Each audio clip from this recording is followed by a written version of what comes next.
public. For too long, you have mistaken African patience for permission. You thought our silence meant surrender. You believed our diplomacy was weakness. You misread our civility as chains, forgetting that even a lion sleeps with dignity. But I write you now, not in anger. I write you with the calm of the ancestors, with the stillness of those who stood beneath colonial gallows, yet never bowed their spirits. I speak with the voice of empires older than your archives, from kingdoms whose gold-built cathedrals you now claim as yours. This is not a letter, it is a reckoning. You came to our lands as guests and left as thieves. You entered with Bibles in one hand and bayonets in the other, preaching salvation as you shackled our minds and plundered our minerals.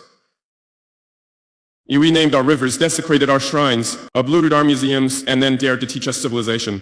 What is civilization to a people who built Timbuktu when Paris was a swamp? What is progress to a people who mastered astronomy while your king still feared eclipses?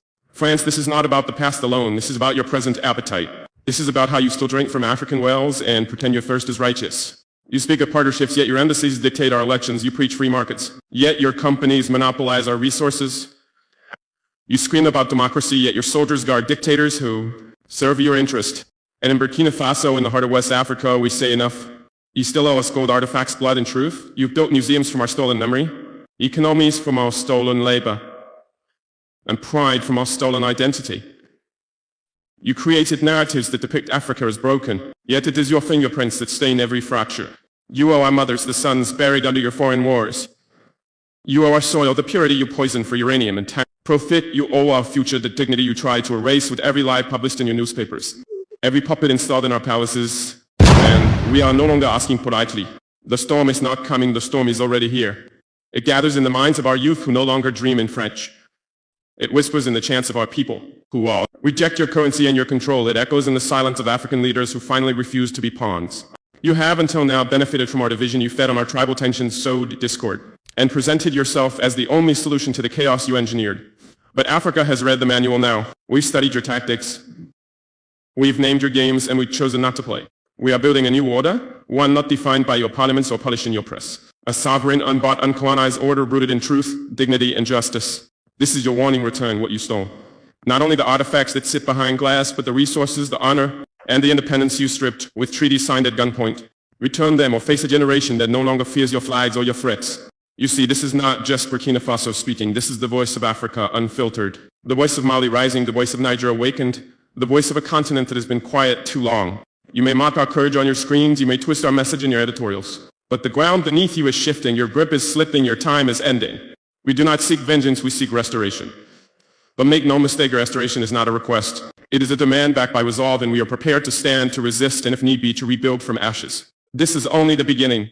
Signed with fire, not fear. From Ouagadougou to the conscience of a sleeping empire, wake up or be swept away. The currency of chains. France, let us speak plainly now. You did not just take our gold. You minted it into your prosperity, then returned to sell us back our own freedom at interest. The CFA franc, that colonial relic you swore was an economic partnership. Let the world hear it today. It is not a currency, it is a sheikh. For decades your government claimed it ensured stability. But whose stability? Was it the African farmer who could not export his harvest without your permission? Was it the mother in Ouagadougou whose bread cost more because the euro sneezed in Paris? Was it the young Burkinab genius who had to flee to Lyon or Marseille to find value for his mind? No. The only stability it brought was to your stock markets, to your illusion of African dependency, to your dream that our nations would never truly stand alone, because your hand would always be on our throat. Disguised as a handshake, you demanded we deposit our foreign reserves with your central bank. You taxed our sovereignty before we ever collected it. You robbed us and told us to be grateful for your management of the spoils. How dare you? You built cathedrals in Paris with the profits from Congolese rubber, Ivorian cocoa, Burkina cotton, and then had the audacity to place African masks in your museums labeled not as loot, but as artifacts generously donated. You built wealth with stolen hands and then raised those same hands as if they were clean. But we remember how your corporations operated behind puppet regimes siphoning uranium from Niger, while her people sat in darkness. We remember how your embassies played chess with our elections, installing leaders who spoke French fluently but never dared speak freedom. We remember the coups you funded, the resistance you labeled as rebels, the patriots you called threats to democracy. No more. The youth of Africa are not your colony. We are not here to beg. We are not here to bargain.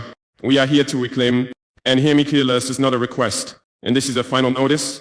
So return what you stole.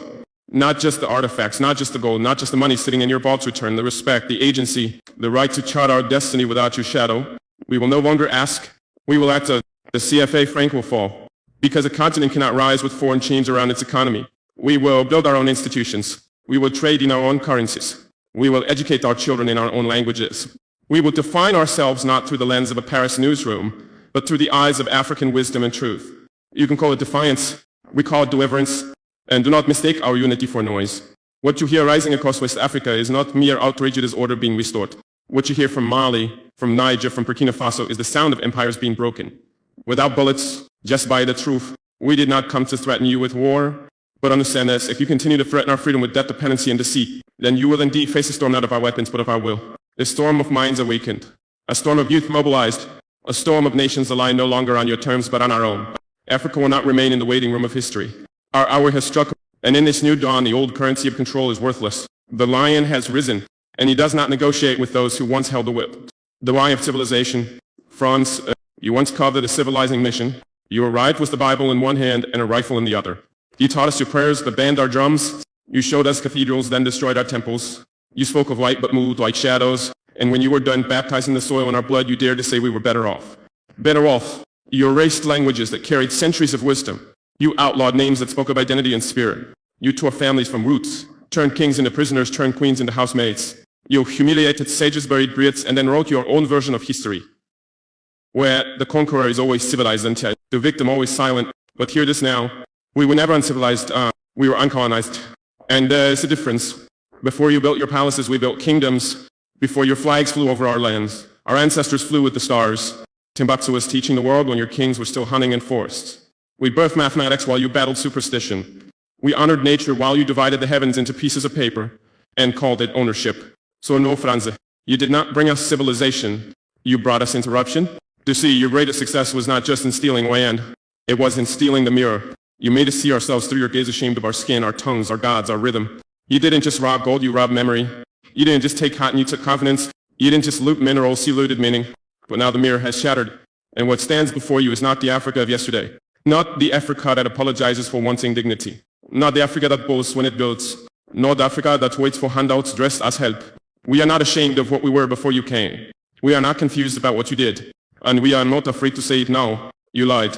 You lied to our fathers. You lied to the world. And you're still lying every time your media calls our resistance instability. Every time your officials call our independence dangerous. Every time your think tanks publish fear-mongering analyses about military regimes in West Africa. What's truly dangerous is truth. Because truth cuts deeper than bayonets. And the truth is this. We do not need your version of civilization. We do not need your endorsement to be free. We do not need your textbooks to define who we are.